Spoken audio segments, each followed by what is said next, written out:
ایک رات جب میں نشے میں دھت ہو کر چھوڑ جانے والی کی بے وفائی پر رو رہا تھا، تب مجھے ایک لڑکی کا میسج آیا۔ لکھا تھا کہ میں آپ سے بات کرنا چاہتی ہوں۔ میں نے میسج کو اگنور کر دیا کیونکہ مجھے روٹین میں ایسے میسیجز آتے رہتے تھے۔ میرا سوشل میڈیا اکاؤنٹ حقیقت پر مبنی درد پر لکھی داستانوں سے بھرا ہوا تھا، جس کی وجہ سے بہت سارے لوگوں کے دلوں میں میرے لیے ہمدردی تھی، اور وہ لوگ مجھے میسیجز کرتے رہتے تھے، پر مجھے ہمدردی سے نفرت ہونے کی وجہ سے میں نے کبھی کسی کو رپلائی نہیں کیا تھا۔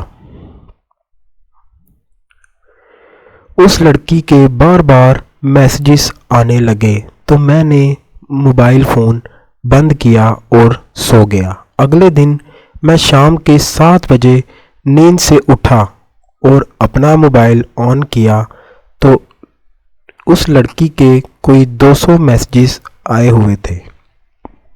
مجھے بہت غصہ آیا اور میں نے اسے کال ملا دی۔ اس کے کال اٹینڈ کرتے ہی میں نے اس کی خوب انسلٹ کی اور کال بند کر کے اسے بلاک کر دیا۔ تھوڑی دیر میں مجھے ایک اور آئی ڈی سے میسیج آنے لگے اور ساتھ کالز آنے لگی۔ میں نے کال اٹینڈ کی تو ایک لڑکی نے مجھے بھائی بولتے ہوئے کہا کہ میں نور کی بہن بات کر رہی ہوں۔ میں نے اس سے پوچھا کہ کون نور؟ تو وہ کہنے لگی کہ وہی نور جس نے سوشل میڈیا پہ آپ کی سٹوری پڑھ کر پچھلے 7 دن تک کچھ نہیں کھایا، وہی نور جو پچھلے 7 دن سے لگاتار رو رہی ہے، وہی نور جو پچھلے 7 دنوں سے سوئی نہیں ہے، وہی نور جس کی آپ نے کچھ دیر پہلے انسلٹ کی ہے۔ میں نے اتنا سنتے ہی کال بند کر دی اور وہ آئی ڈی بھی بلاک کر دی۔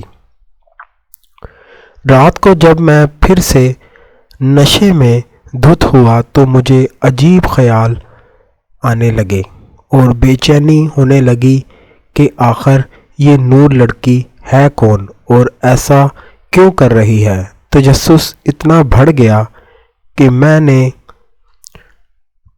اسے ان بلاک کیا اور پھر سے کال ملا دی۔ کال اس کی بہن نے اٹینڈ کی۔ میرے ہیلو کرتے ہی مجھے کہنے لگی کہ اگر نور کو کچھ ہو گیا تو میں تمہیں چھوڑوں گی نہیں۔ میں نے بھی اسے غصے میں بات کرتے ہوئے پوچھا کہ آخر میں نے ایسا کیا کیا ہے جو تم مجھ سے ایسے بات کر رہی ہو؟ تو وہ روتے ہوئے کہنے لگی کہ نور کو پتہ نہیں کیا ہو گیا ہے، اسے ہوش نہیں آ رہا، ہم سب اسے ہسپتال لے کر آئے ہیں۔ میں نے ہسپتال کا ایڈریس پوچھا تو ہسپتال میرے گھر سے 6 گھنٹے کی ڈرائیو پر اسلام آباد میں تھا۔ میں نے ایک دوست کو کال کی کہ ہمیں ابھی اسلام آباد جانا ہے۔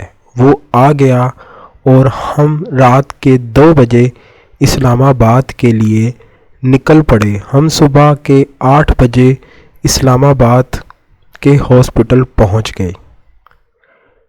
پہنچتے ہی میری ملاقات نور کی بہن سے ہوئی۔ اس نے بتایا کہ نور کو 104 بخار ہے اور اسے ابھی تک ہوش نہیں آ رہا۔